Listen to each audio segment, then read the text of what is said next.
Doc, anong sabi, Doc? Dok, sabihin niyo na po eh. Pinapakaban niyo po kami dito eh.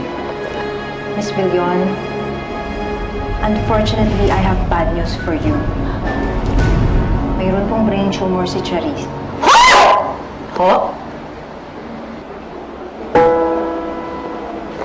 Can we perform surgery? I'm sure we can do that, right? Yeah, I can bring her to the best hospital in the States. Oh. Willing ako magbayad.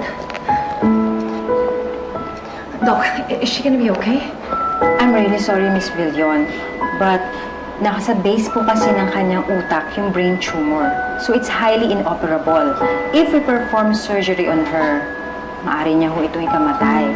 So there's really nothing we can do right now. I'm really sorry. No.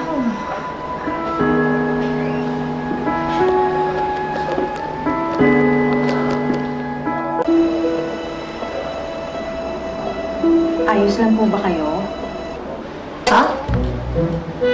Under meds ho ba kayo? Of course not. I'm not under medication. I just refuse to believe what you're saying. No.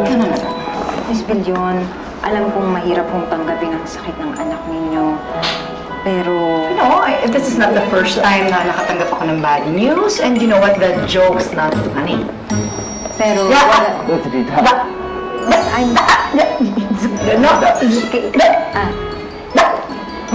What I'm trying to say, kailangan lang ko talaga.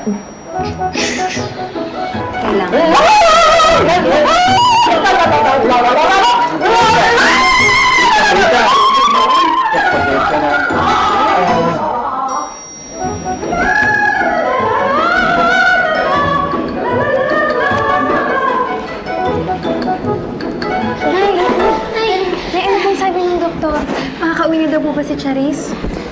Mga bata, ano kasi... Mudra. Ano po bang problema kay Ate Charisse? Grabe po ba yung lagay niya? Ay, hindi. Walang sakit ang Ate Charisse ninyo. Bale, yung pagkamahimatay niya, sign ng puberty. Ibig sabihin, magkakaroon na ng dalaw si Ate Charisse niyo. Dito, hindi naman niya yung sinabi. Ay, sorry. Sorry.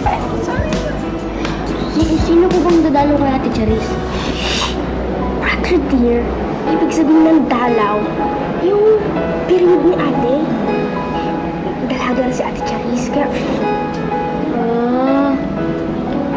Kinabahan ako. Akala ko kung ano na.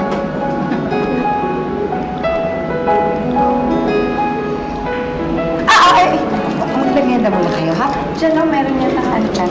Okay, ano man. Sige, magmerienda muna kayo, ha? Wala akong pera. Ayan. Ayan, ha? Sige. Sige po, sige.